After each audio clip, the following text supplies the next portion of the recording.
don't see myself at the moment, so I have no idea what I look like. Okay. Here I am. Okay. We have anything pressing, Tammy, or can we start the meeting? We're ready to start. All right. I just went through a real brief roll call.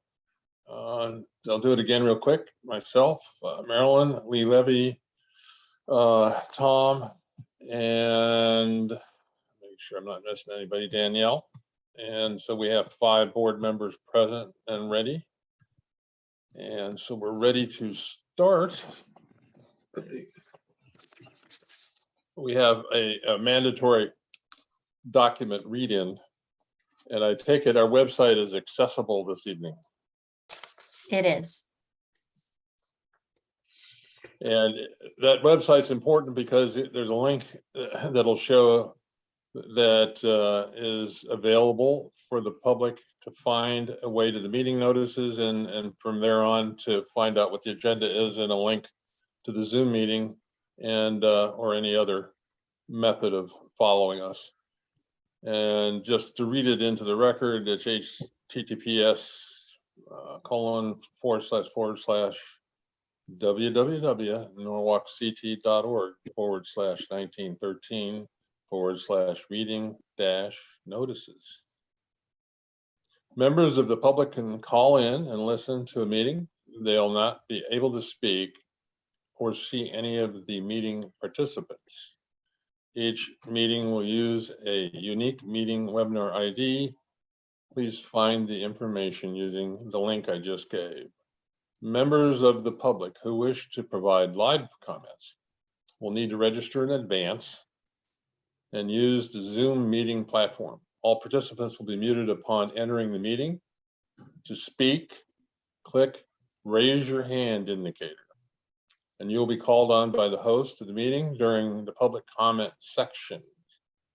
Please find the information using the link as I presented. Members of the public who wish to view the meeting but are not participating can view a live stream on the City of Norwalk YouTube channel. This stream is delayed by approximately 20 seconds. Please find the information using the link. The meeting recording and minutes will be posted on the City of Norwalk website within 7 days after the meeting. Members of the public who wish to provide public comment are encouraged to submit those via email in advance of the meeting. For these comments to be read in the record, they should be submitted at least 4 hours in advance of the start of the meeting to tmaldonado@norwalkct.org. So with that in, I'm going to call the meeting to order.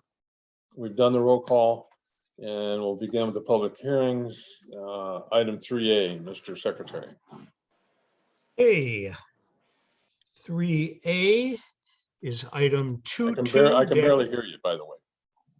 Okay, I'll try to speak up. Okay. Item 22-0915-01, Gregory and Megan Stewart.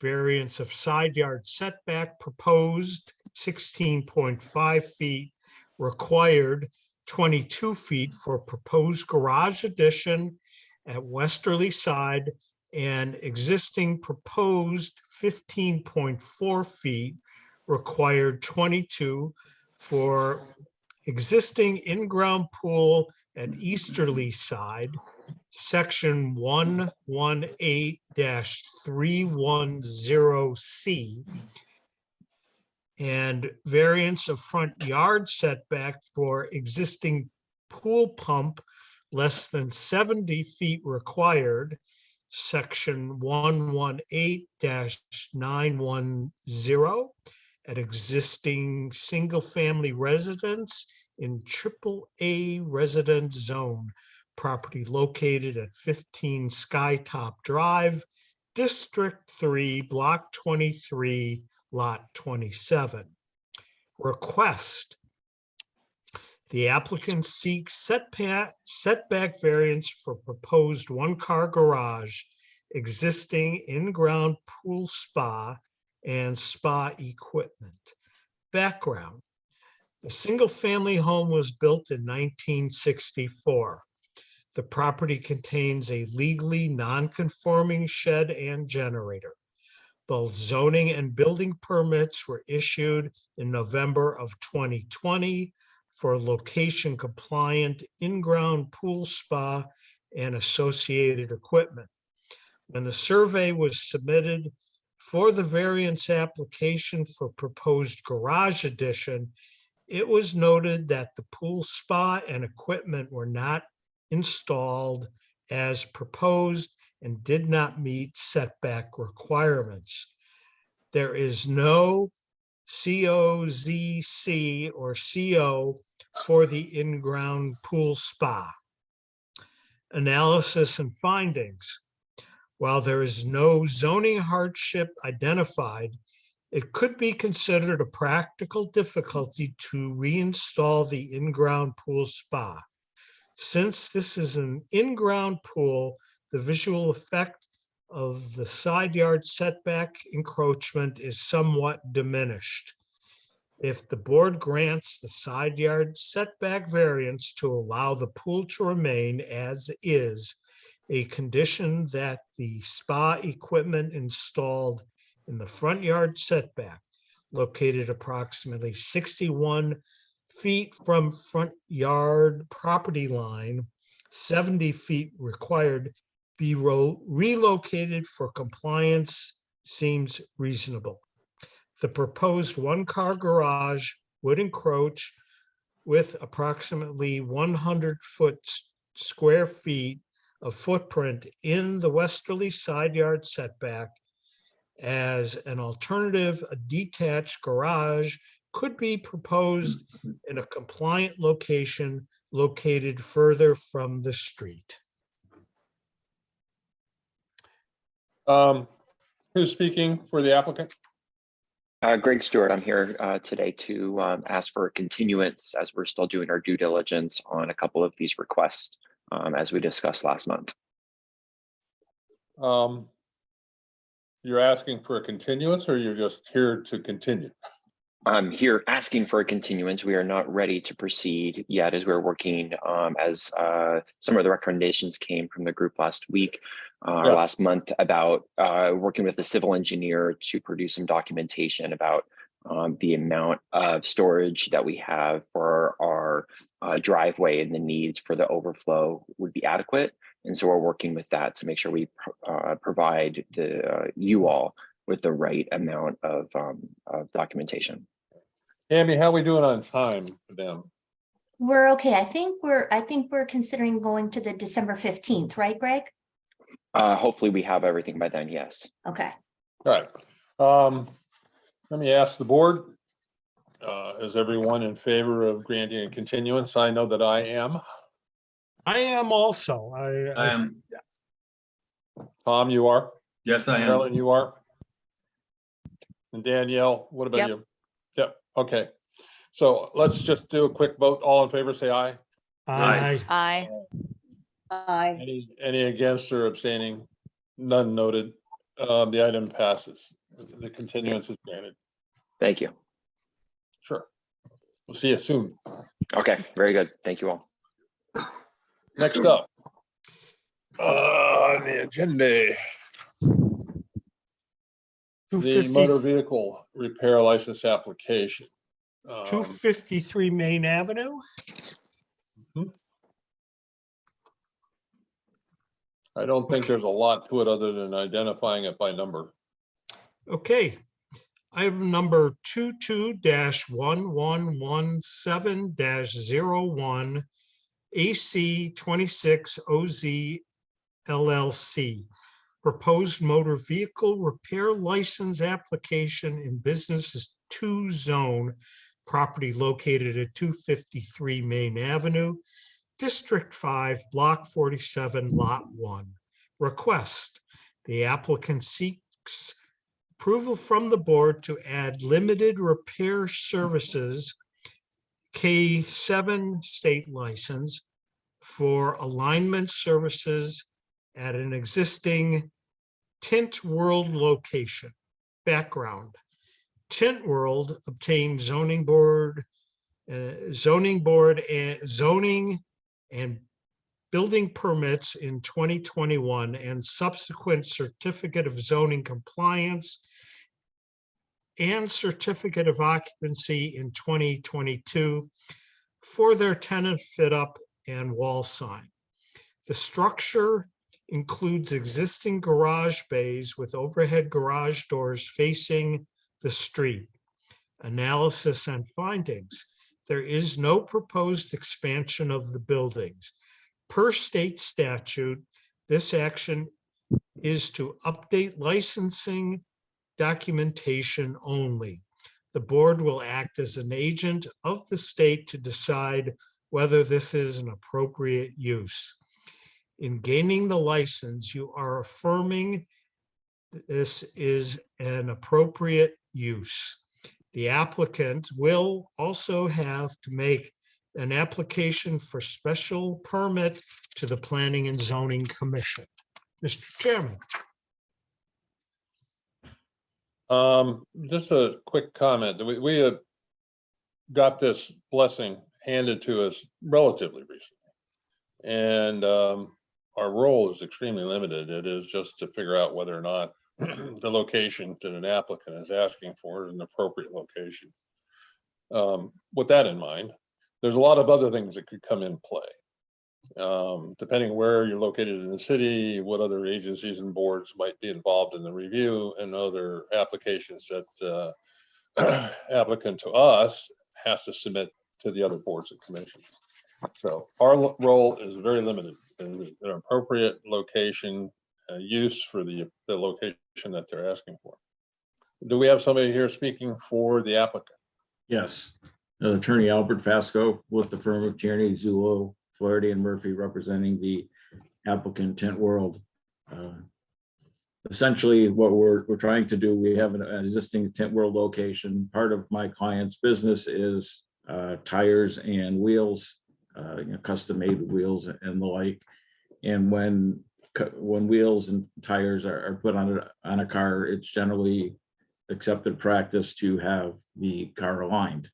My client would like to perform those services at this location. He already has approval for everything else that he does there. There was some uncertainty as to whether or not he actually needed a limited repairs license to do the alignments. It was determined that he did need to do that. So he has submitted an application to the ZBA. He's already received the sign off from the building department. And as you had indicated, Mr. Chairman, that the role of the ZBA in this case is not its traditional role, looking at the zoning regulations and determining whether a variance or something else with the regulations would need to be done. It's really limited to whether this location would be appropriate for a motor vehicle use. I would note that this location in the past had a special permit granted in, I believe, 1996 for a automotive used car and dealership license. And in the early 2000s, it was also used as a repair facility. Next door to my client's facility is an AMCO repair place, and on the other side of his establishment is a service station. So this area on Main Avenue is generally a commercial area. There are two motor vehicle type uses on either side of him, so I think this location would be appropriate. Though an issue has just arisen, and I just received a memo late this afternoon regarding the aquifer protection zone, which this property sits in.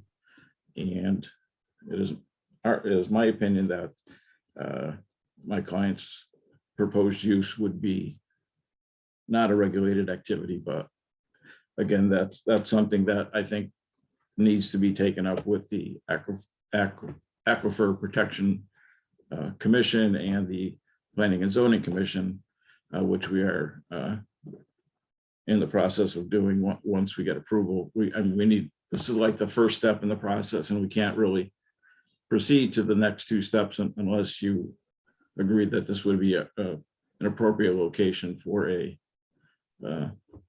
facility to conduct alignment services as part of my client's overall business operation. Let me ask a real quick question. Sure. Did you, when you made your application, were you real specific that it was limited to alignment, or was it broad, like car auto repair? Well, the license that you apply with the state is broader, but my client is strictly limiting his business to alignment services, and any future approvals from the city could clearly Limit him to that, yeah. be Okay. limited to that. But quite frankly, if he was doing other kind of automotive repairs, then it would probably not be allowed in the aquifer protection zone. Yeah, that's what I would think. You did read Chetty's memo. Ms. Yes, I did. Yeah. Yes, I did. And I actually did respond to it, because the memo indicates that automotive and vehicle repairs are not allowed in that zone, but they're not allowed in that zone only if the auto repairs or includes the use of hazardous materials, which my client's operation would not. My client's operation would not use any hazardous materials at all. No liquid. Let me open it up to other board members' questions. Well, I have a serious concern about the aquifer protection, given I know the source of the groundwater pollution emanating from the currently empty site on Main Avenue across the street, and what it means to the Kellogg Deering well field. And I would just like some assurances that, you know, anything put on the site, be they used tires, liquids, is severely limited. But I am assured that Alexis Cerchetti, in notifying you of this, you know, they will be the lead agency on this. Absolutely. What protections are your clients going to take to limit groundwater penetration on this? Well, I mean, the process of doing the alignments does not involve any groundwater use. It's all inside the building. It's basically a mechanical function. As you may be aware, I was involved in the site across the street several years ago when a BJ's was proposed there. Yes. So I'm well aware of the Okay. and well aware of actually there's a monitoring well on my client's property from. Okay, that's good to know. Anything else? Is there anybody that wants to object to this, that wishes to speak? Public? I We don't have some any- letters, yes? Sorry, yes, we do have letters, but I don't have any outside attendees. Okay. Mr. Secretary, can you read in the letters real quick? Let me see what I have here. They are attached to the I've- email Yeah, that contain the I've- agenda. I'm just going through groundwater. Yes, I've got a couple of letters here. The first one I'm going to read, unfortunately, it's 4 paragraphs. This is a letter from Steve Grandinetti, who is affiliated with the Amco building next door. Good morning, Tammy. I've occupied 69 Main Avenue for approximately 15 years, owning and operating an auto repair shop. Over the last 15 years, I've repeatedly tried to purchase the building at 253 Main Avenue and have been told that no auto repair license would ever be granted there due to the aquifer problem. I've never actually made it to the zoning board regarding this matter, but I do believe that everyone that I have ever talked to over the last 15 years regarding this property has spoken with great certainty that no auto repair license would ever be granted there. I am not sure if this is just a formality or there's only board extends to anyone wishing to apply, or is this serious consideration for possibility of an auto repair license at this location? I will be at the meeting via Zoom and would like the opportunity to speak up regarding this. I just want to make sure that this made it to the public record and cannot speak strongly enough on how surprised I am that in order a pair of license at this location, which I've been told for 15 years is not available, is even up for discussion. I spoke with the operator of Tint World when they first started work on the building. I let him know that time to the best of my knowledge, no auto repair license was available at this location. At that time, he told me he did not need an auto repair license. I spoke to a member of Tint World Corporate. They too told me that no auto repair license was needed. Anthony, the operator of Tint World, seems to be very nice, capable businessman. I don't know who's been advising him on the possibility of an auto repair license at this location. But again, for the last 15 years, all I and plenty of other local auto repair businessmen have inquired about buying that location. All of us were always told the city of Norwalk will never permit an auto repair license at that location. Thank you for your time. Steve Grandinetti, owner, operator, Amco of Norwalk.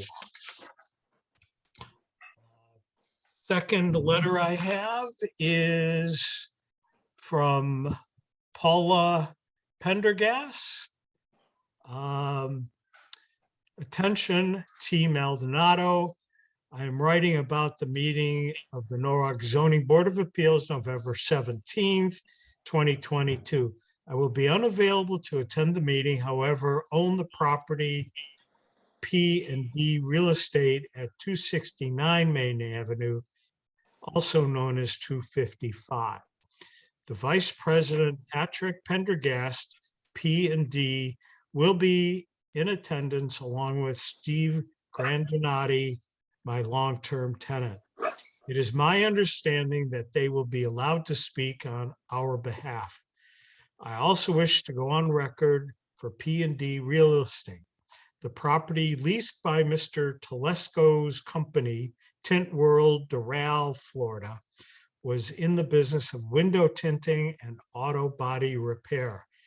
They now want to expand their business to encompass motor vehicle repair, which puts him in the same business as my tenant. I would appreciate it if the Board of Appeals would consider limiting the proposed scope of their request to do motor vehicle repairs, which wasn't the business they were originally licensed to do and could significantly impact my tenant. Thank you for your consideration and look forward to hearing from you. Respectfully, Paul Pendergast, President, P&D Real Estate. And I believe.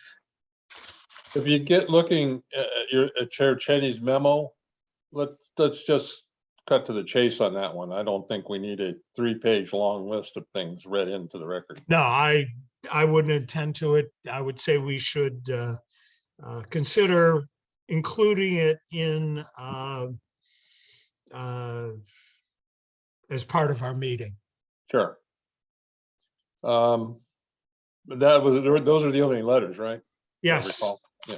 those are the two that I have. So do we have actually some people that were intending to speak who are in attendance? No, I don't have any outside attendees. Be- The website is up.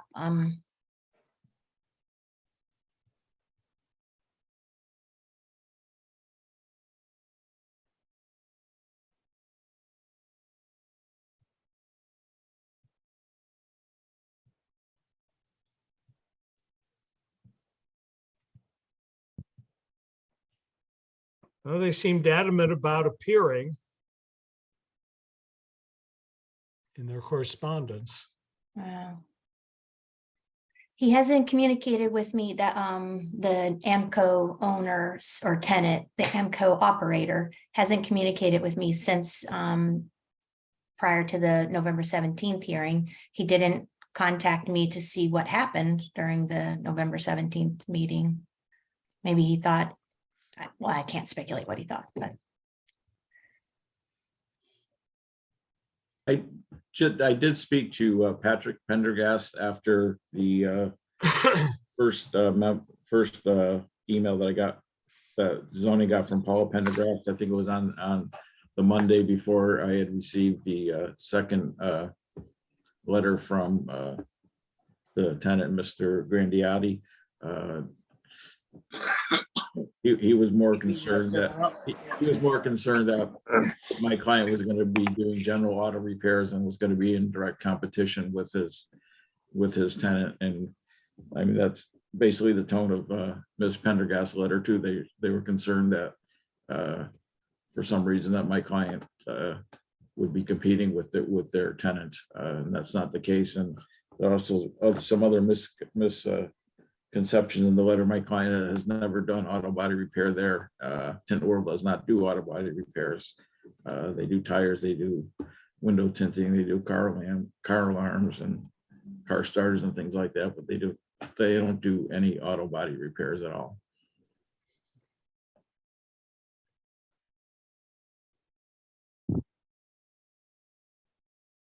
Yeah, Tom. So, so how does it come to this? It sort of becomes like this hearsay thing. People are kind of like playing chicken with each other, like we can't do it, you can't be there. I heard, he said. Is there no lead agency, a DEC, a DEP that comes along every now and again and said, we believe you, but we're going to verify? Is that a process that goes forward, or is it ever checked? And you know, it's kind of like being half pregnant. You know, you start to do this call work, then, and before you know it, you got some WD-40 because you got something stuck and this and that. And I don't know. I'm kind of really fuzzy about what we're doing here, because it seems the big issue is it a pollutant or not pollutant, and who's going to know tonight? okay, can I chime in? I think it's Sure. important. I'm going to just read the environmental officer's last paragraph. It's only 3 sentences. She says, in short, the proposed wheel alignment activity is presumed to be prohibited unless the operator of the business can satisfactorily prove to the Aquifer Protection Agency or its agent that their limited activity is exempt. If a motor vehicle repair license is granted by the ZBA, the proposed use would still need to be approved by the P&Z Commission and deemed to be exempt from the Aquifer Protection Agency prohibitions. In the past, if AMCO or someone similar had gone to the environmental office or to the conservation office, or perhaps a representative of the zoning office to say, you know, can we do a full service auto repair or body repair there? Yeah, that's a prohibited activity according to the state's Aquifer Protection Agency regulated activities. Going forward, I spent, when I first started with the city, I was in the conservation office as a part-time assistant. And I know that if a authorization is granted to do a regulated activity, the Aquifer Protection Agency conducts its either annual or biannual inspections. Right. But- Okay, thanks. Tammy, who puts the limitation on the license essentially, or is there never a limitation? So you mean on the K7? Because what happened is the state statute changed. it's kind of come historically in and out for motor vehicle, and good news, it's likely going to come back off our plates sometime next year and go back to strictly commission approval alone for motor vehicle approval. But it's the State Department of Motor Vehicle that approves, or, you know, it receives and tracks the licenses for either limited repair, full repair, car dealership. So the portion of the motor vehicle part is partially regulated by the Department of Motor Vehicles on the state level.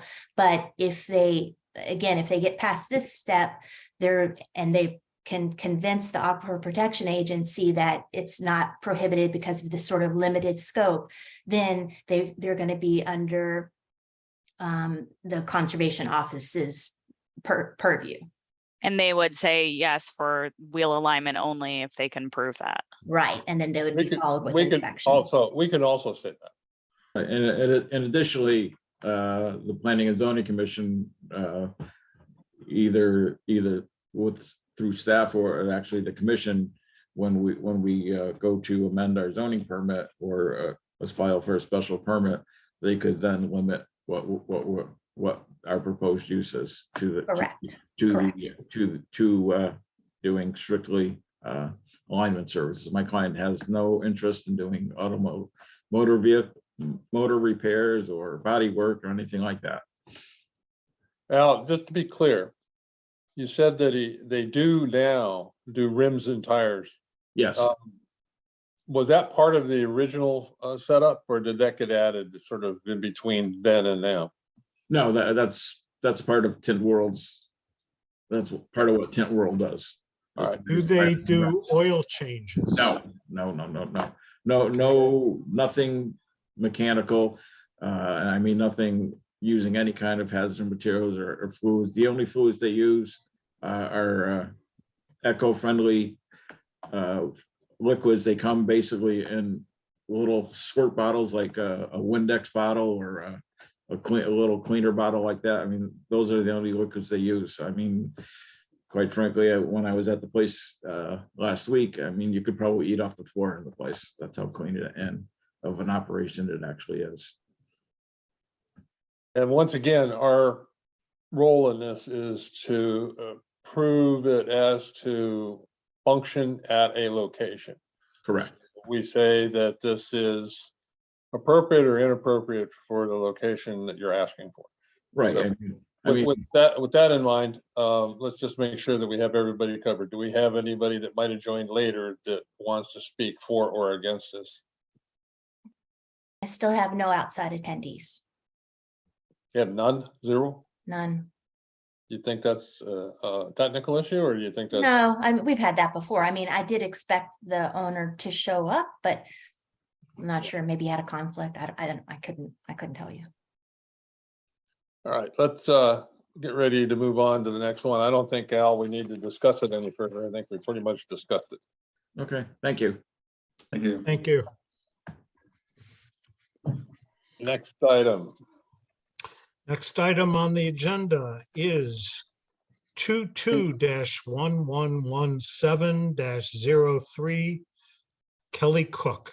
Variance of side yard setback proposed 3.7 feet, required 20 feet for a proposed detached garage, section 118-310C in AAA residence zone, property located at 176 Perry Avenue, District 5, Block 39, Lot 9.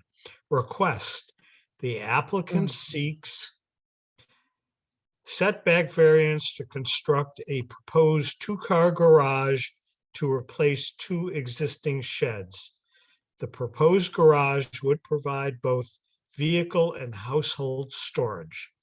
Background: the owner was granted variances for the main dwelling for dormer requirements, expansion of the allowed dormer maximum from 50% to 70% width, and waiver of the 2-foot setback requirement, and front yard setback for expansion of a non-conforming front porch in December of 2020. At that time, the board considered that both the age of the dwelling, built in 1832, which predated zoning regulations, and the existing location of the dwelling as valid zoning hardships. Analysis and findings. While there are existing accessory structures encroaching into the side setback, the goal of the regulations is to bring properties into compliance versus awarding additional nonconformities. In this case, the large parcel provides location alternatives for a new garage that could meet setbacks. Mr. Chairman, Is there somebody here to represent 176 Perry Avenue application? Hi, I'm Kelly. I'm here to represent myself. Hi. Hi, so I have a little bit of a presentation. Can I share that with you? Yes, please. Okay. Let's see if I can figure that out.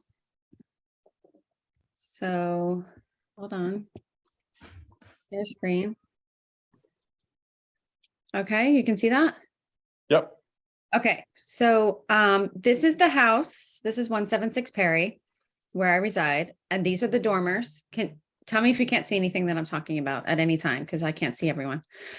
These are the dormers that were kind of funky, and that's what I got the variance for, and then also a variance to put a front porch on. And here is what it looks like now. All my neighbors were in favor, and they all are very pleased with how everything turned out. And thank you so much for granting that. Here's some of the inside of the house. It had to be gutted all the way down. I really should have kind of taken the whole house down. I had to get steel beams and everything to get it to be structurally sound. So I was trying to save the character of the house. This is before and after the living room. This is the second floor. Everything was taken down. And this is inside the barn, which is a pool house to the pool. That's this black barn right here. And here's the existing barn, existing shed that is really, it's falling down. It's not in, it's not very in good shape. I keep my children away from it. There's animals living in it. And right here, this little piece of roof, there is another shed there. I'll show you another picture. But what Tammy I don't know how to say, but I guess Tammy has proposed to put the garage in this space here. Can you see where my cursor is in the grass? We can, Yes. yes. So, and that is where there's a pool back there. And also the well is right here underground. So you can't build 25 feet from the well. So I wouldn't be able to put the garage on this side. And now what I'm asking for, somewhere you guys have the survey, or I think it's in this presentation too. Here's another view of both the sheds. They're both falling apart and have holes in them and not really storing anything of value. And here's another picture. I think I have more pictures too. Here's the inside. So the whole back has holes, and down here, there's animals that get in there. And I just have some wood stored in there. Nothing of value. Here's the back of it all falling apart. And this is what my neighbors see. My neighbors see this back right now. This is what it looks You go like. back and show me the front of the building. Yes. This is the opening. This is the All building. right, that's what I wanted to see. Was it this at one time an old, like a Model T type era garage? Imagine so, unless it was some sort of horse barn at some point. Yeah, it could have been, yeah. You Although could, it's pretty small for that. okay, so maybe. And I would love to try to restore it. It's just not really falling down. I wonder if it could be replaced, Tammy, if it is a really old garage. You want me to continue with the presentation?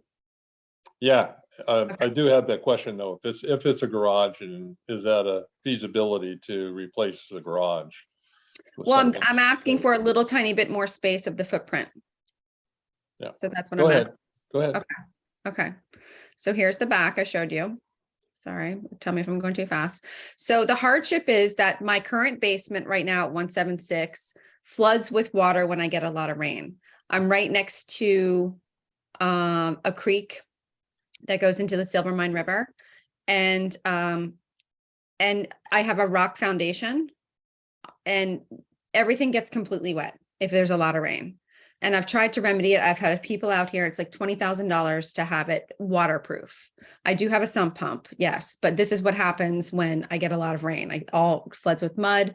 I have to throw a lot of stuff away. So I'm looking to have some dry storage. This is another picture. You can see that all the dirt came up from the foundation and the walls. This is what it looks like. And this is like after the house was finished. Well, I guess some of the wires there are still not finished, but it still floods to this day.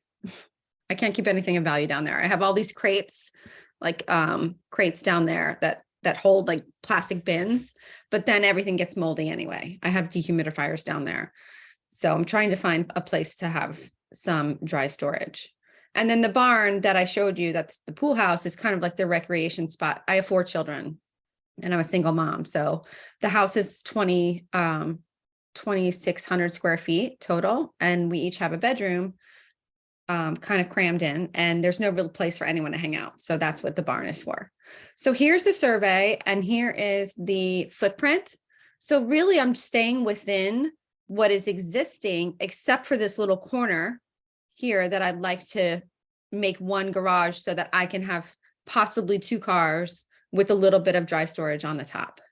That is my goal. So it's not, I'm asking for this space. And this is somewhat what the garage would look like. So it's a package garage, like a pre-order, like a mail order. So I give them the dimensions and I work with them on a design, and it would be white. But it would have 2 garage doors, a side entrance, and a shed roof. And the shed roof, you have this in there, would be conforming to all the rules, which is 2 feet from the edges, not more than 50% of the roof line, right? Am I saying that right, Tammy? That's right. That's Coverage. correct. Okay. And 8 feet tall to get the cars in, and 7 feet, 0.8 inches for above dry storage.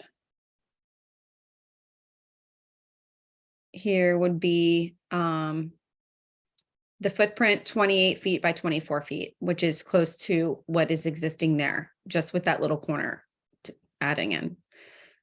This is the loft area, which is just a little bit more dry storage. Like for me, it's things like, I have tons of my kids' artwork and things like that. Like I don't really have a place to store that's been ruined, or old pictures or things that I don't want to put in the basement, but I'm bulging at the seams here in this house with the closet space as it is, and 4 children. And Let me understand, when you say storage, you mean only storage? Right, just storage, right. Okay, Dry storage. okay. And here would be the shed roofs, the side view. So the peak would be 15 feet, 8 inches. And that is, I think the regulation for the midpoint is 15, but I don't really need to go higher than that. So that's within conforming. And I have letters of support from all of my neighbors. They're very happy with what I've done here so far. And I have 4 abutting neighbors, and they all are in favor of what I've done. I've shown them the plans. They're in support of this whole plan. So they have letters. I don't know if you are going to read them, but there's one If from. we have them, we'll read them. Okay. You don't have one. One was handwritten. The woman across the street is 80 years old. So she handwritten one and just recently gave it to me. So I'll turn that into you, Tammy. All right. But everybody is in favor. So, I don't have any letters in my file. okay, well, here's the letters here, actually. I cut and paste them here. So, All right, just show them to us. okay. Do you want- Actually, I do have a couple of them. I found them. So which ones do you have, Lee? Because we'll read those in. you want- Okay, I've got a letter from the Cranstons and Kathleen Russell. And what else is here? Here's the, and then Ann Krieger, you probably have. I'm looking for that now. Yes, I do have the Kriegers. Would you like me to read these into the record? Well, we're going to do that. Why don't we do Okay. that? And then if there's anything else you want to add, the presenter can then add it at that time. Go ahead, Lee. Read them? Read them. Read them. Okay, to the city of Norwalk, my husband Peter Krieger and I are immediate next door neighbors to Kelly Cook at 176 Perry Avenue.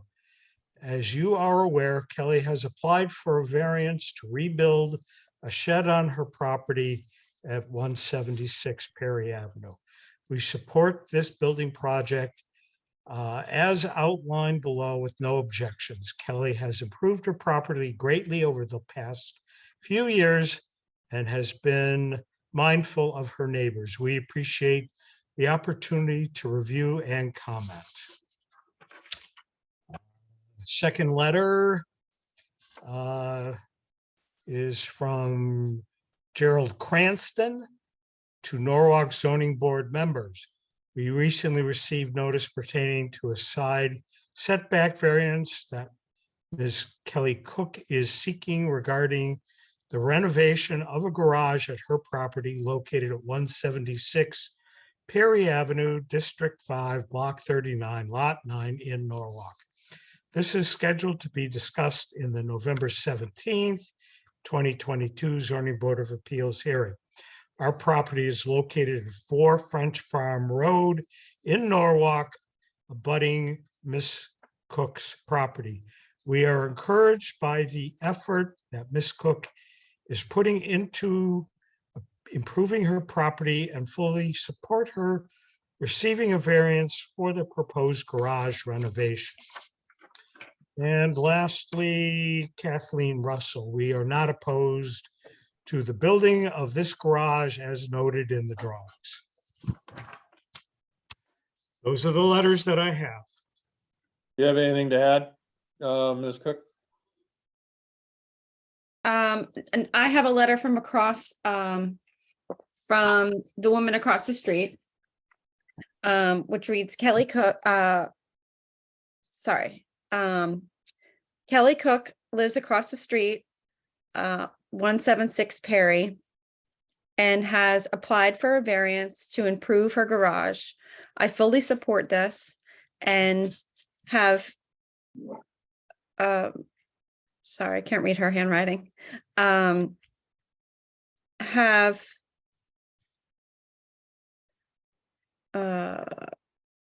been pleased with renovations so far. And that's all. Okay, that's fine. So with those read in, have you finished your presentation? Yes. All right, just stand by. Is there anybody that has appeared that we might ask if they want to speak, Tammy? No. Okay. With that in mind, we don't have anything to rebut.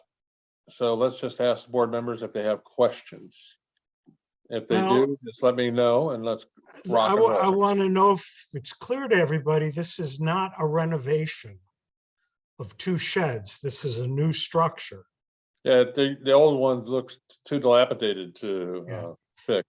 The one thing I would note, and this is from Ms. Cook as well as the board, by my calculation, to the underside of the ridge from what would be a second floor. The height is only 5'6". There is no headroom in this Hmm. garage attic. So it's not going to be a habitable space Hmm. by any means. And we wouldn't be approving it as a habitable space. No, I just wanted Ms. Cook to know you're not going to be able to stand up in it. Mhm. Unless you're really, really short. Yes. Okay, so with that in mind, do any of the other board members have any questions or comments? No. Okay, Well, I'd like to ask the applicant, hold on, Ms. Lee. Lee, just hold on. I don't Okay. see that repairing it is even a feasible consideration. no, not at all. All right, okay, go ahead. Well, I'd like to find out if any other locations beside on top of the well has been explored for this garage that wouldn't Ms. require a variance. Yeah, Ms. Cook. The only place would be right in the center of the yard. That's the only place. And that Cool. is, Could you move it to the driveway further to the south? another thing is that the propane tank for the pool is beyond the black barn. So a propane tank or truck has to get back there to fill the propane tank for the heater for the pool. But the propane tank could be moved much easier than the well. The don't think she's planning propane on tank, moving I've already it. gotten permissions for to put where it is as well. Well, I'm saying it could be moved. Well, And then the you're garage moved to the piping. driveway. you're going into piping and moving. Yeah, I don't understand if you go to the survey where you're asking to put this because you have a very large driveway area But you would south be- of the sheds. Garage could go there without a variance. I don't believe that still it would have to be in the setback. It would have to be. It would still Wouldn't be in in. the setback. I'm sorry, what was the question? It I would, said, did you make any consideration to moving the location of the proposed garage to the driveway on the side of the house? I have made considerations for that, and I do not feel like that is the best course of action to take in this Well, matter. we may feel differently. Okay, okay. Please tell me what your reasoning is. If you, Because we do not, it has been the habit of this board not to increase nonconformities. And your new garage would increase the nonconformity of the setback. okay, I'm really asking for a 6x5. No, you're not. You're asking for much more because the existing structures are being demolished. If you were building on an existing foundation, we would tend to look more favorably on it. But you're tearing down existing structures to place a new structure that is in greater nonconformity than what you currently have. That's my opinion. Yes, you are correct, and that's why I'm here today. Yeah, exactly. I And have I'm given saying thought, you're increasing the nonconformity, which goes against our zoning regulations. I have given thought to putting this elsewhere, and this I find is the best use of what's already there that has to come down. And to build something else that is of use. This But is, it's a greater nonconformity. yes, I think we got that point. That's the sixth statement of it. Tammy, Did you discuss with the applicant other alternative locations? I did, yes. My- Okay, My opinion was there could be other locations. and did you think there were other locations that were more feasible than the one being asked for the variance? Yes, Okay, and which were those? I had suggested the driveway and the middle of the yard, just like Kelly said. All right. Let the other board members chime in. I don't see doing the middle of the yard as being appropriate, but. Can we take a look at the driveway again? Can we take a look at what that looks like? Bring it up. And where is the well? The well is here. Okay. I don't understand from this drawing where in the driveway you would want to put it when the truck has to come all the way here to get to this propane tank back here. I Is mean, the tank installed? The tank is installed already for the pool. That has already been approved and installed. Yes, there are 2 propane tanks on the property. I think where the word driveway is a But then you- possible location. I Right. disagree with that as a possible location because then a propane truck cannot go from here all the way back here to the propane tank. I have a propane tank that is approximately 125 feet from where the truck parks. yeah, they're I quite, know they have hoses that go that far. About how far would that be? That would be over 150 feet because this, from here, this point to this point is 150 feet. No, that's not accurate. The side, can you see my no, you can't see my cursor. So where the driveway lettering is, you see it says 63 from the side of the existing. Oh, I see, I home. see. So Yep. I would say from that septic system line back is probably 80 feet. there's a graphic scale at the bottom of the plan too. But if you were to put this structure there, you're still cutting off to where a truck can go, would only be able to go right here. That's right. So I don't believe that that is a very feasible. And then you're taking away a lot of parking and a lot of my driveway where, I park cars here. You can park cars in the side yard. I'm here to present my case and you can decide what you want to do, but this is the best idea that I came up with and I'm asking you for this variance. Tammy and Lee, were you proposing that the garage go, you said closer to the house where it says driveway? Are you proposing something attached? No, I wouldn't propose anything attached, although it could be done. Then this is 2 cars right here. I just don't know how. I have 4 children and people drop off and I don't.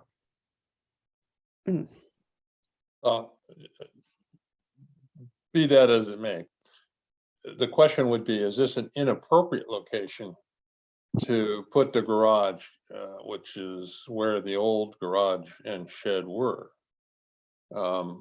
I know what our requirements are and that we don't want to expand problem here without good reason. But if that is where the That's- garage was or is, I think that plays a big part in making a decision. You're proposing I put the garage in between this, like where the car is. Lee was, yeah. I'm Yeah, and I proposing the think that's garage go where changing- the old garage is. I think that's changing the entire property. I think that changes the flow of everything. And I've spoken with all my neighbors and showed them the plans and Yeah, okay, but that aside, the Mhm. question is the old garage location something that could be utilized for a garage? Well, apparently Yes. it was. Mhm. And would that be expanding the use in an inappropriate way? I don't think so. I think you're replacing the garage and the shed with a new garage, which would be an appropriate thing to do. Is it in a bad place and is it a problem on the property? I don't think so. Anybody else?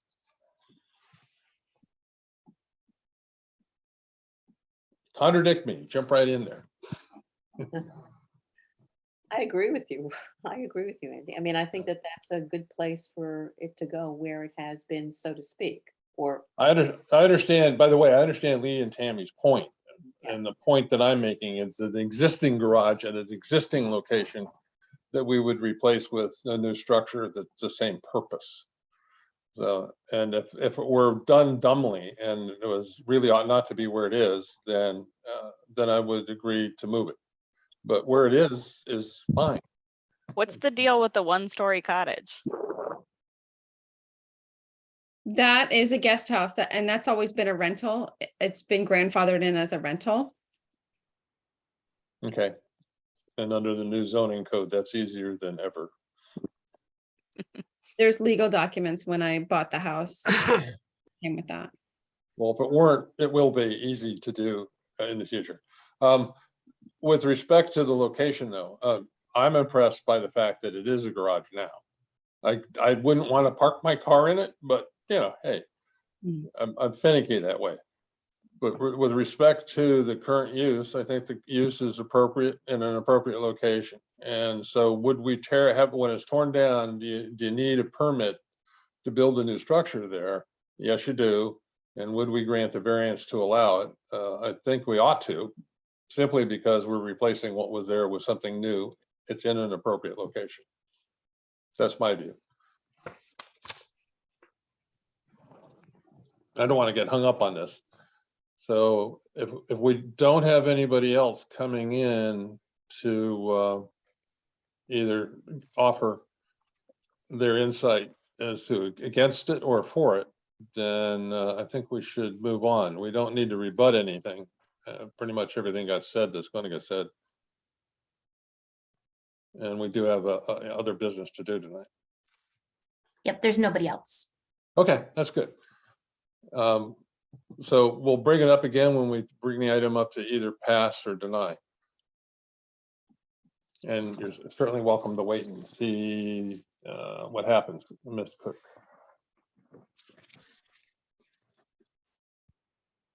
Next item is what, 18 Steeple Top, is that correct? That is correct. 18 Steepletop Road, item number 22-1117-04. Robert and Elizabeth Russell. Variance of number of stories, 2.5 allowed, 3.5 proposed for proposed vertical addition to an existing single-family dwelling. Section 118-340C in B residence zone, property located at 18 Steepletop Road, District 6, blocks 23A, lot 22. Request. The applicant seeks variance for a proposed addition over existing footprint, which would make a portion of the structure 3.5 stories. The proposed renovations include making the dwelling flood compliant. A rear 1-story addition is also proposed for an office, but that would not need variance. Background. The split-level single-family dwelling was built in 1963. Various improvements have been made to the structure, most recently in 2018, building permit to renovate kitchen. The dwelling is currently not compliant with FEMA flood hazard zone requirements, analysis and findings. While there are possible design alternatives for adding living space without the need for variance, the scope of the request is limited to only 1/2 of the structure. The board could consider the sewer easement as a hardship in granting the request. Mr. Chairman. Do we have somebody present to speak for the variance request? Yes, Mr. Chairman, I am. All righty, go ahead. Thank you, Mr. Chairman, members of the Zoning Board of Appeals. For the record, my name is Liz Suchy. I'm an attorney at Carmody, Torrance, Sandak, and Hennessy, 1055 Washington Boulevard in Stamford. And I represent the owners of the property, Robert and Elizabeth Russell, who are present tonight and on, I believe you see them on your screen, along with Edmund Clementi, who is the project architect. By way of background, the application was filed on October 13th. Neighbors were notified of the original public hearing, which was scheduled for November 17th. Certified letter and regular mail. The green cards received have been returned to staff and should be in the file. We want to thank you for rescheduling this application to tonight's special meeting. No, it's somewhat of a challenge to get members available, particularly at this time of year. So we thank you very much for your flexibility. Also in your file should be 5 letters of support from neighbors on either side of my client's property and also across the street. And those specifically are from Mr. and Mrs. D. Simone at 10 Steepletop, Mr. and Mrs. Tucker at number 15, Mr. Heffernan and Ms. Malloy at number 24, Mr. and Mrs. McFarland, number 11, and Mr. and Mrs. Saradinsky at number 20. As mentioned in the memorandum by staff, the applicants are Robert and Elizabeth Russell. And if I may, if Ms. Maldonado could possibly screen share the survey, if that's possible, that would be great. It's possible. Just give me a moment, please. Certainly. Thanks. The property is B resident zone and it is within the boundary of Coastal Area Management Zone, District 6, Block 23A, Lot 22. The lot is just about 12,800 square feet, so it's almost twice the size, just about twice the size of a typical B resident zone lot. It is a bit unusual. It is triangular in shape with the wide portion of the triangle facing on Steepletop and then narrowing to the back to the point rear of the lot. There is a 10-foot wide storm and sanitary sewer easement, which runs along the southern property boundaries. We'll just wait, just Ms. Maldonado, she's assisting us on this, would be great. As indicated in the application before you, my client's property was developed with a single-family residence in 1963. The first or ground floor, there is no basement, consists of the garage and to the right and on the left, we'll see this in just a minute, there is just ground floor space, which had been used from time to time as habitable space by the Russells and their predecessors. There's the next floor or the first floor consists of a kitchen, living room, and half bath. And the upper floor consists of 3 bedrooms and 1 full bath. One of the issue that has presented before you for which a variance is granted is that the zoning regulations specify that if the ground floor, the ceiling height of the ground floor is more than 3 feet above the average elevation of that floor across that front elevation, then that floor counts as a full story. Therefore, this property is a 2.5 story, this dwelling is a 2.5 story dwelling. The first story is the garage and the space to its left. The next story, which is typically the main floor, the kitchen, living room, and bath, is the second story. And then the half story is where all the bedrooms and a full bath are located. Tammy, any luck with screen sharing? Oh, you're not seeing this? No, I'm not.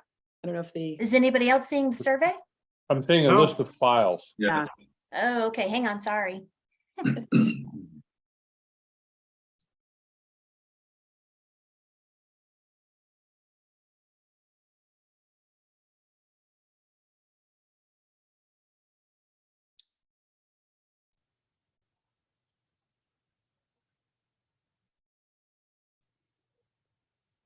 Sorry, give me just 1 second.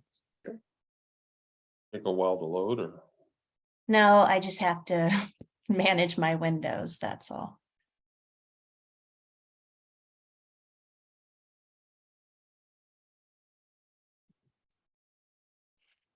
Hopefully while technology cooperates. It is a very modest dwelling. It's just over 2,000 square feet total living space. And the conditions of the house have generally remained unchanged for the past 50 years, with the exception of the kitchen renovation, a deck, some new windows, and the cosmetic improvements. And in fact, the deck that's at the rear of the building would be, we propose to enclose it so it becomes an office. So that would not be new construction on the rear, but enclosing that existing deck area to create an office space. The basement really can't be used as a playroom for my clients' children, or, there we go. Okay. So that's the lot at 18 Steepletop. It is a bit unusual. It's got the wide frontage along Steepletop, and then it narrows to the point, making this odd, somewhat of a triangle, leaving a very limited area in the rear for backyard. So if Tammy, if you could now possibly screen share one photo, that would be very helpful. Do you want the front-facing photo? Front facing would be fine. Thank you. Okay. Over the years, Mr. and Mrs. Russell have experienced some significant flooding at their home. The citywide sewer easement on the right side of this map, as you'll see, there's a long line along the property line. It's 10-foot wide sanitary and sewer easement. For some reason, that easement just is not working properly, and the residents along Steepletop are having issues with it. In September of 2021, there was a major storm and the easement backed up, and the water had nowhere to go, but it flowed into backyards and also into my client's basement. And during that storm, they had anywhere between 3 to 4 feet of water in the basement. So frankly, that first floor, as you see, the garage is on the right, and to the left of the garage, that would be living space that most could be able to use in a split level like this. It's just not space that can be used due to the flooding issues. It was a total loss in that basement. Insurance, they weren't dropped by insurance. They had to get new insurance at higher premium. So they tried to figure out what can we do to gain a little bit more living space, to gain a master bedroom suite. Liz, could I get you to pause for a minute? Yeah, sure, sure. Is the main purpose of this to raise the structure to become FEMA compliant? No, we're not raising the structure because the first living floor, where the kitchen, living room, and dining room area, that is already above the minimum 11 foot. It's to provide, to extend that second floor across the, from there to there, that's right, to give Mr. and Mrs. Russell the opportunity to have a master bedroom suite with a bathroom. And then if possible, to go up a little bit above that, all on the existing footprint, to provide a playroom upstairs with a bath upstairs, since the only other opportunity to have play area in this house or additional habitable space is on that first floor where the living room is. So it's not a request to elevate the house. It is a request to add that additional living space across what is that second floor, right above the existing, in the area where Ms. Maldonado was showing with the arrow, and then put some additional space above that. All right, so I don't get lost, because just consider me a little slow today. Was the house originally built as a split level and something got changed so that it looks the way it does now? I don't believe it was built as a split level, so perhaps that was just an improper way to describe it. It's split level in that when you come into the garage, right where those two cars are, to the left of those garage bays, underneath that first floor where the door is, there is space under there where the arrow is pointing to. And that's not considered a basement. No, it's not considered a basement. One of the other components of this application would be to install appropriate floodgates in that section of the dwelling, so that portion of it becomes FEMA compliant in terms of having those required floodgates on that section of the dwelling. Also to elevate the mechanical systems in what is that unfinished basement area, if you want to call it a basement, that unfinished space, elevate those mechanicals to a level that is above the where they are today, so they're not impacted by future flooding or conditions that have existed from time to time. So expansion of the building that you were asking for is to stretch the what is now a half of a top of a building all the way across the full building width. Exactly. And then to add a little bit of space above that as well. And since that first floor where the garage and that space is already considered a story, and then we have the first floor is another story, with the area above that first floor being a half story, anything that takes place above the area above the garage would require a variance simply Yeah. because of the way it's the fact that ground floor is calculated. The Okay. other thing I wanted just to mention is, what did I want to mention? Oh, goodness.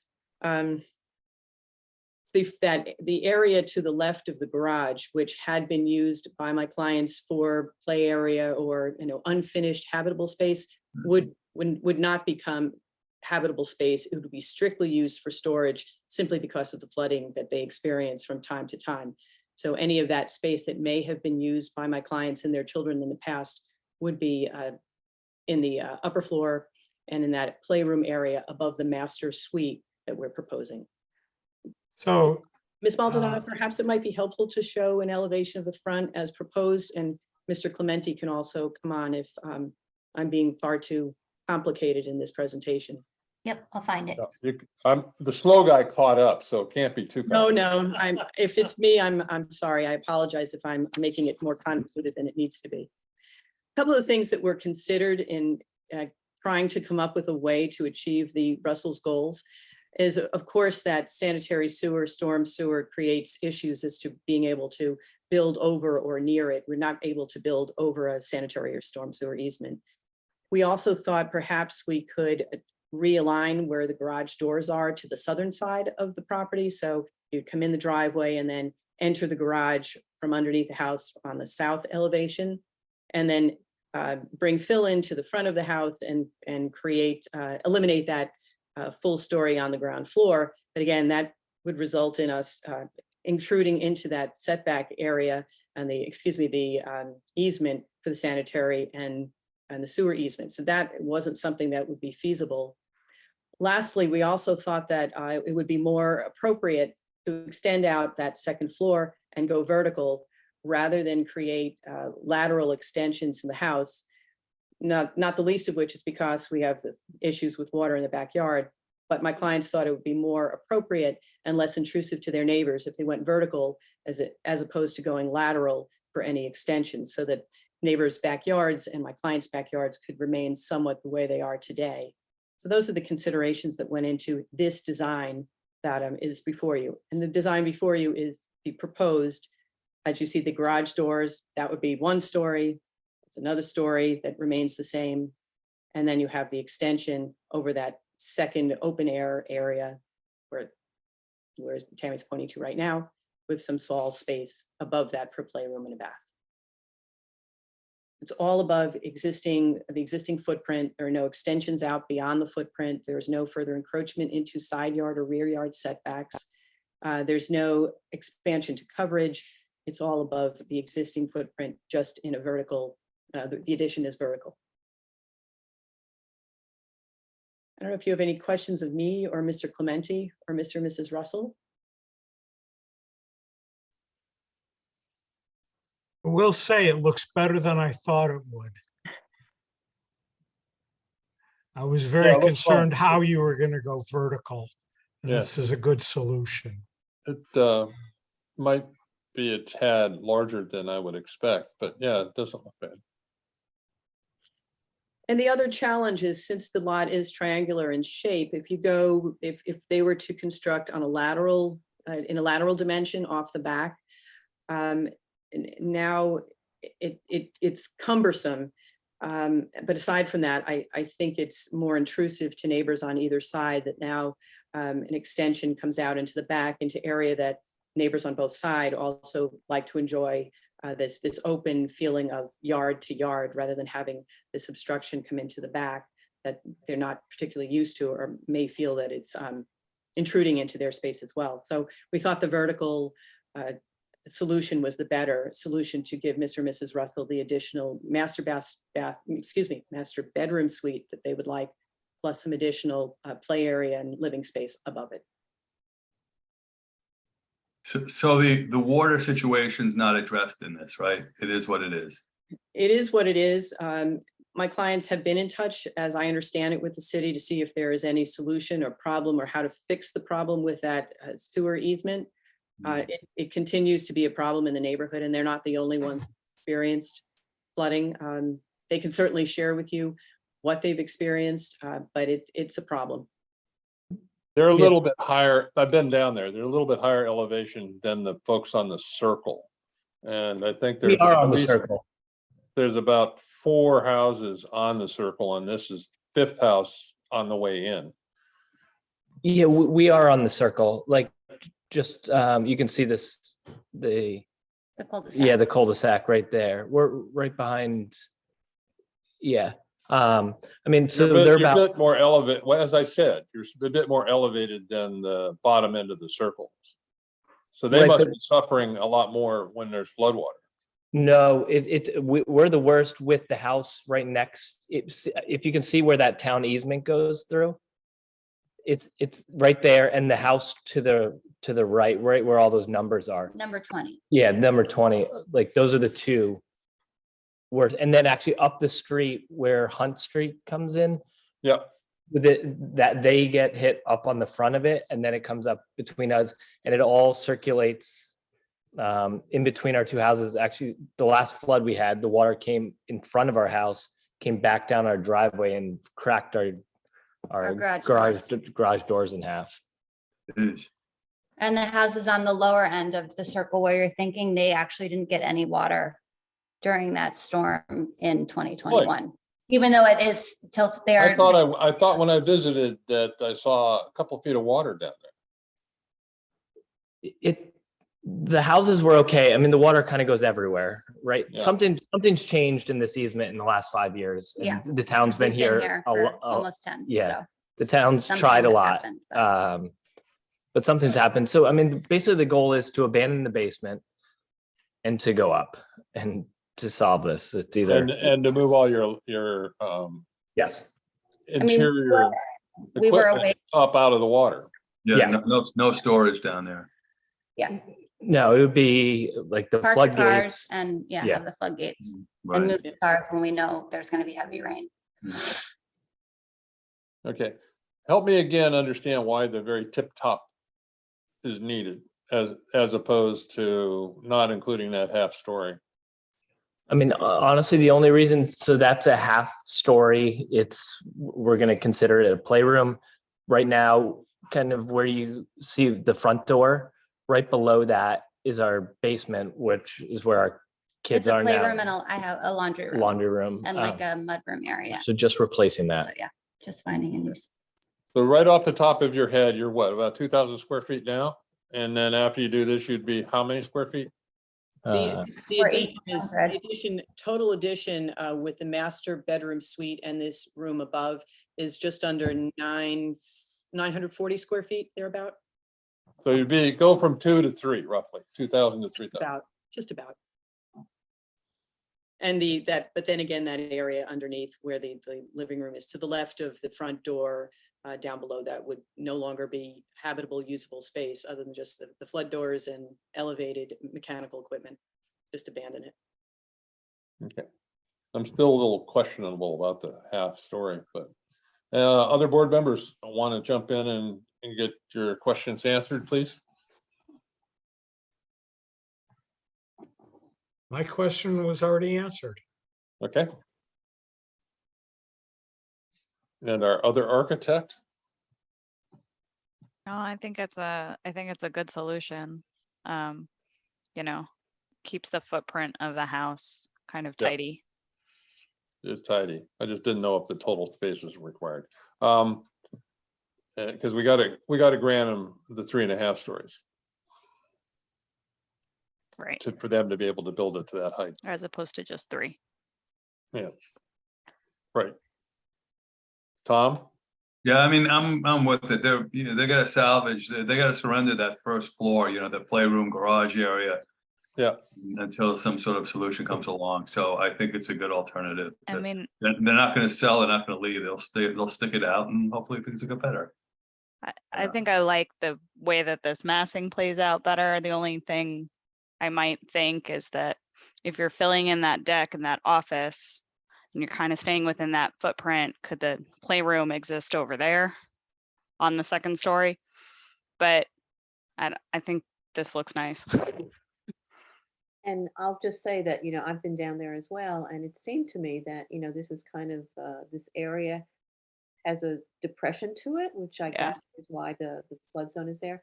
And a number of the houses in the area are above, which I gather is one of the reasons no one has mentioned anything about, obstruction of views of any sort. And it seems that it's a good remedy for what they're going through. So, Well, I do know that the flood issue came up within the city a few years back, and we've had some heavy rains and flooding, and I've been down there and I did see a couple of feet of water down at the circle. And I do know that the people up the street had called me to come look at it. So it's definitely an issue there. And they do have to deal with it, and they've got to make some changes in the dwelling in order to be safe. I just wondered about the overall height. With that in mind, I guess I'm the only person that has the question about the overall height. I think it's appropriate. I think it's an appropriate request. We have approved the lifting of houses that are in the flood zone. We've approved new homes in the flood zone in that configuration. I think this is a very simple application and a very simple request.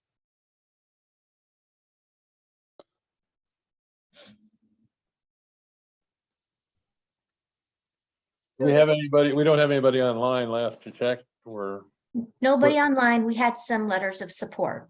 all right. And then letters of support, Mr. Secretary. Okay, I will read the letters of support here. Tammy, please see the below. I realize this is a bit late, but we own the property next door to the Russells and wanted to make sure that we got this in before Thursday's meeting. Thank you. Andy Conroy, Chairman, Zoning Board of Appeals, City of Norwalk, 125 East Avenue, Norwalk, Connecticut. Robert Russell and Elizabeth Moore Russell, 18 Steepletop Road, Rowayton, Connecticut. Dear Mr. Conroy, we own property at 20 Steepletop, which is directly adjacent to 18 Steepletop Road in Rowayton. Our neighbors, Robert and Elizabeth Russell, have shared with us their plans to construct an addition to their home and to make it flood compliant. We have no objections to their plans and support their request for a variance for a number of stories. We hope that the ZBA will approve the Russell's application as it will address flooding on their property. Further, their proposed addition is consistent with other houses in the area. Very truly, John Saradowski and Jillian Hunt. The second letter is Andy Conroy, Chairman, Zoning Board of Appeals, City of Norwalk, 125 East Avenue, Norwalk, Connecticut. Robert Russell and Elizabeth Moore Russell, 18 Steepletop Road, Rowayton, Connecticut. Dear Mr. Conroy, we own property at 11 Steeplechase Road, which is directly adjacent to across the street from 18 Steepletop in Rowayton.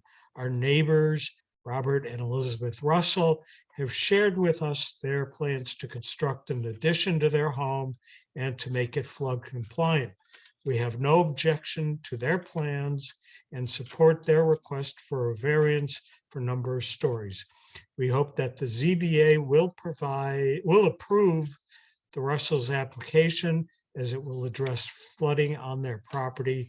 Further, their proposed addition is consistent with other homes in the neighborhood.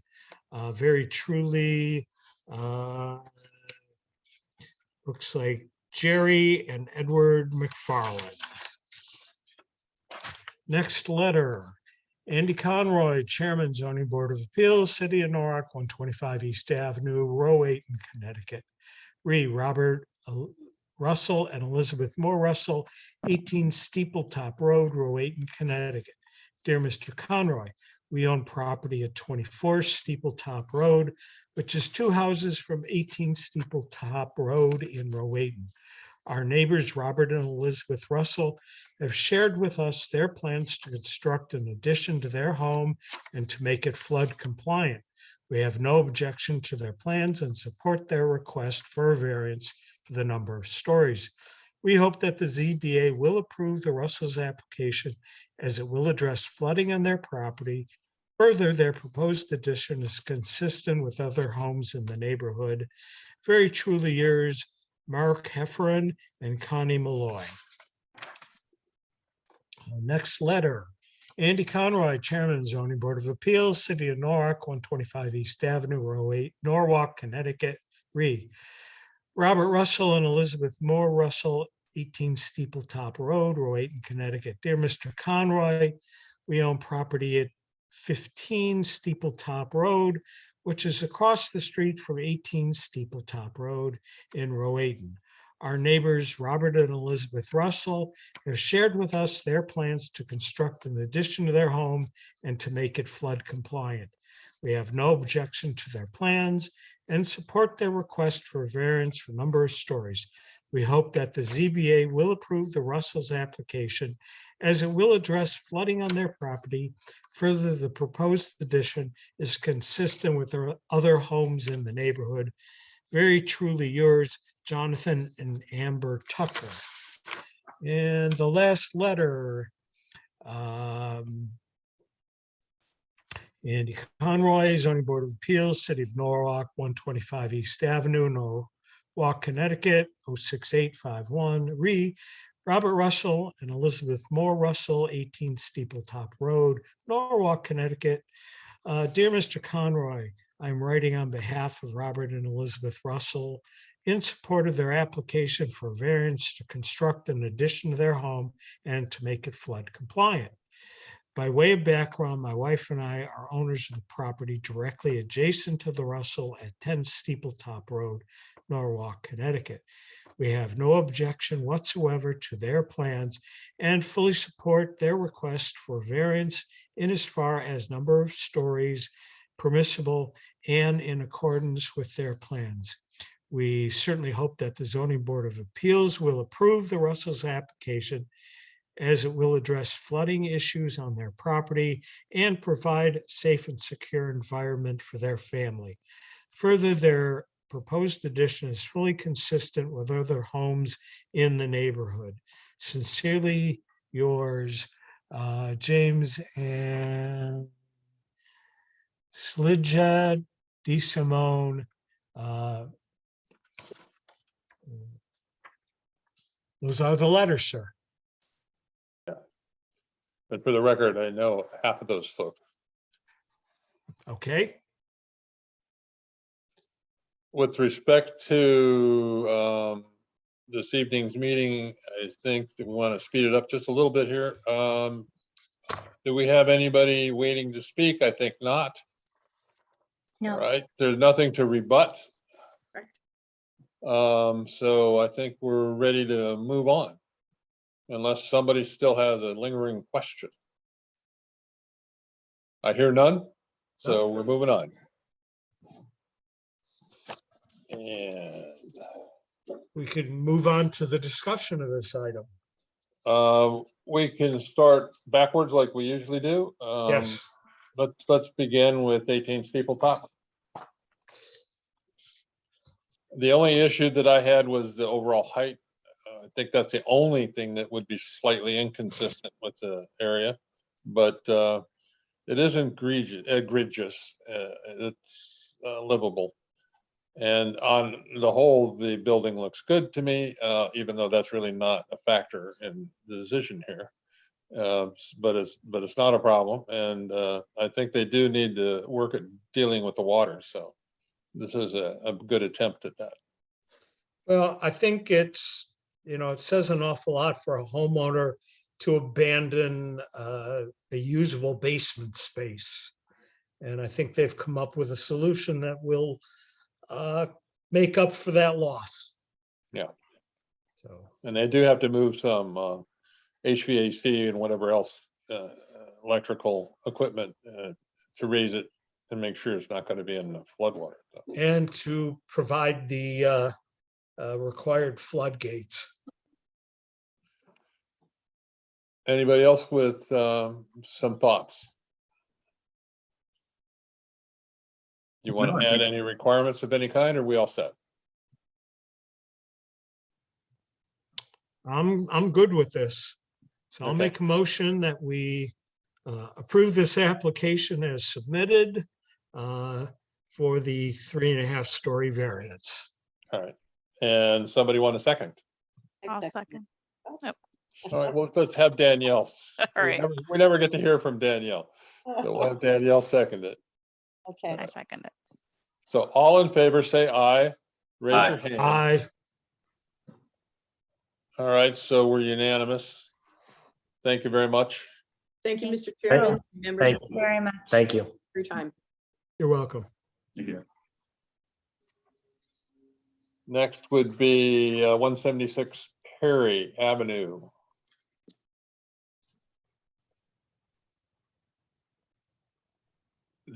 I made all my comments already, which was I thought the location was appropriate for a garage.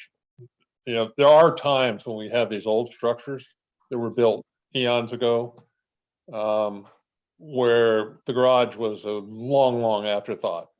Maybe there weren't any cars around when they built the place, and that the garage might be like 2 inches from the road that goes by it, and stuff like that. But that's not the case here. The location seems fine to me. There is a technical problem with it, but we can get them past the technical problem, and that's part of the function of the board. Anybody else with a thought?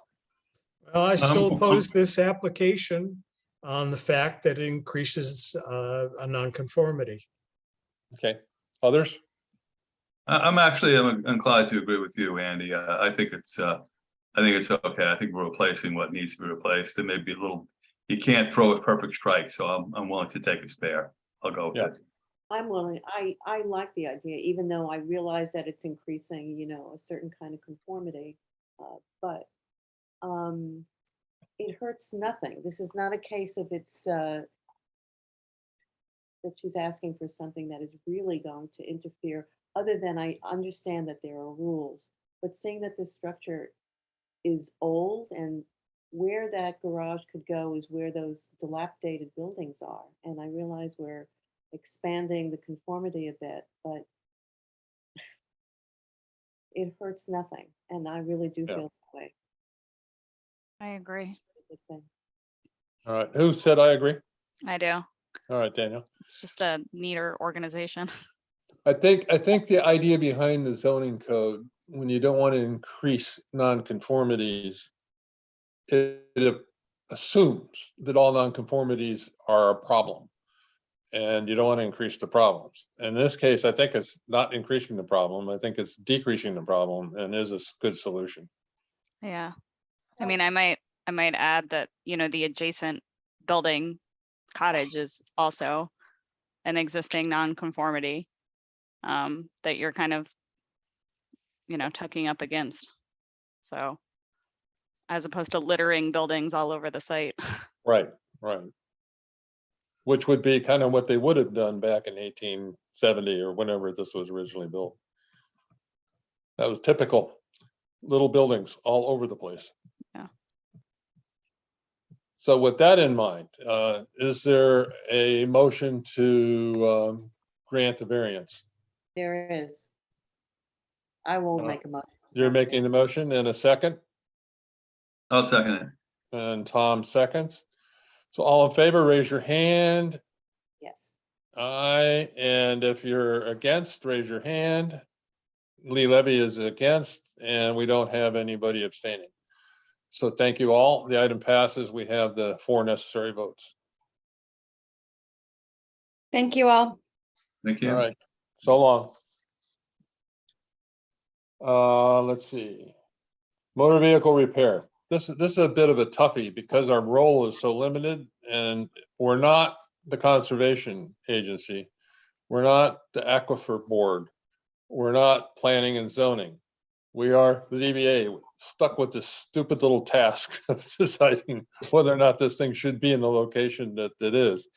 Since it's already there in a sense, and it's already functioning in a sense, that I think we could pass it with the limitation that it is wheel alignment only that would be performed there, and that any other function of car repair beyond that that's already been approved, because they do have something that is approved, putting wheels, rims on, tires on rims and rims on cars.